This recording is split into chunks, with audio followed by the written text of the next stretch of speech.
Today I am doing a video for a collaboration with Friendship Fridays, hosted by Angela, the Inquisitive Farm Wife, and Renee at Pike Creek Farms. So this is going to be an experiment. I've never done anything like this. I've never even made a friendship starter before, but I've given it my best, and I think I did pretty good. Now this recipe is a bit odd because it's a no rollout cracker. It's a batter. Basically, now that I added 1 cup of starter, 6 tablespoons of melted butter, and in this I have a teaspoon of garlic, a teaspoon of onion powder, a tablespoon of ranch seasoning, and parsley, about a tablespoon. I didn't add any salt because I think that ranch powder is plenty salty.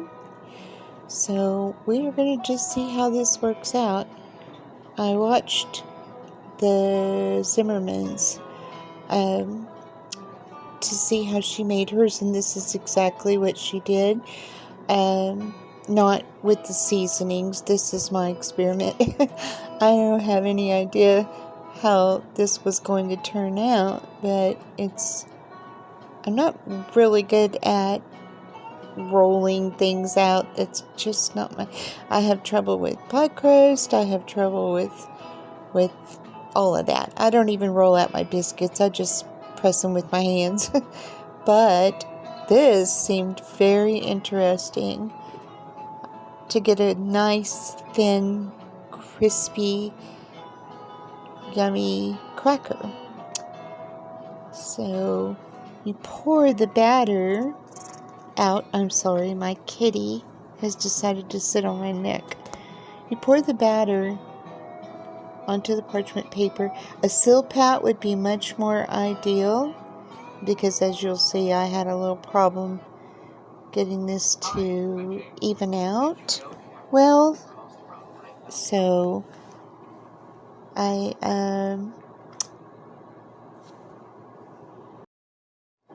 sorry, I lost my train of thought.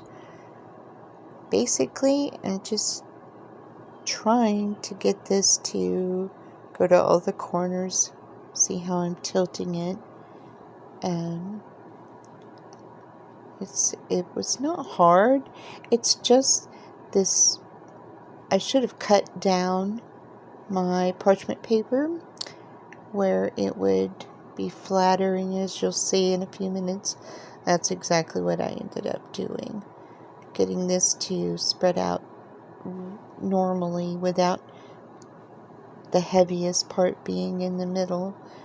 I didn't want it to be thick in the center and thin on the edges, so I ended up cutting away the excess parts, because this was just really giving me fits in those corners.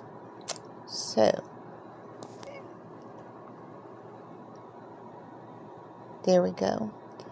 And you see it spread out much better once I cut down all of the parchment.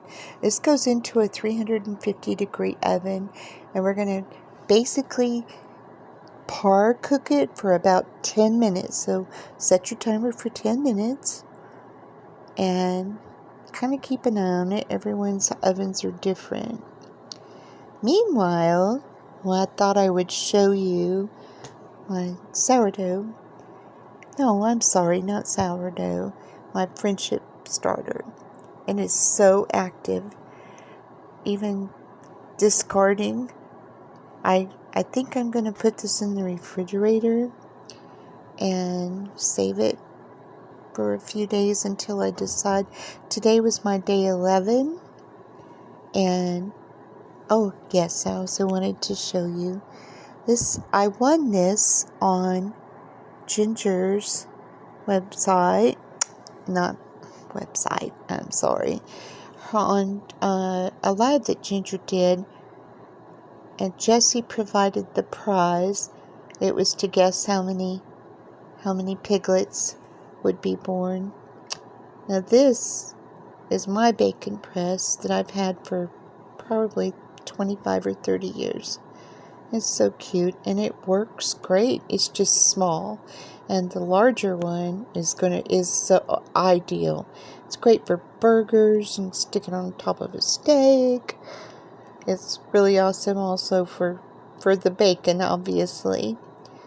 This was after 10 minutes. Now I'm going to score the crackers. This will help them break apart once they're finished. And I don't know how to speed this up. I wish I knew all that fancy editing, but I'm learning. But the speed up function is lost to me. So I hate that you have to sit here and watch me do this. I guess I could have cut some of it out. But just by scoring it, they'll break apart very easily. And you'll see. So, almost done here. Now back into the oven for 20 minutes. Now, as you'll see, really have to keep an eye on it because it goes fast. I think it's the sugar and the friendship starter that causes it to brown up quickly and not be done, just turning brown, but still not a crispy cracker. As you can see, this was a total failure. I checked it and checked it again, and the third time I checked it, it was oopsie. They actually are not burned. They are just very dark, and I didn't expect that. But they had a great taste to them. We didn't toss them. They were really actually pretty good. They had that little bit of a sweet taste to them, which is odd with the ranch seasoning, but they're kind of addictive. So we hung on to those. I was going to toss them, but we decided they weren't so bad after all. Just dark, very dark.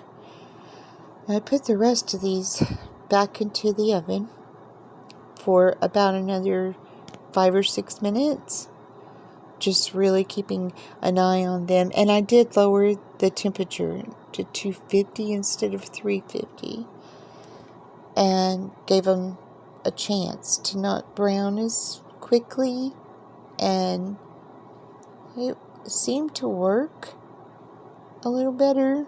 I wouldn't call it a total failure. It was a learning experience. The next time I will make a bigger batch, add more flour. I think I'll add a cup of flour to the starter, and then the rest of the seasonings and the butter. This was a cute little doodad that I won from Ashley at CNC Farms, and boy do I like it. It keeps everything clean. Now these look greasy. It's actually the butter, but as they cooled, it seemed to soak up into the crackers. So anyway, I would like to thank Angela and Renee both for inviting me to this collaboration. I hope you enjoyed the video. Have a wonderful day, everyone. Take a walk with God. It's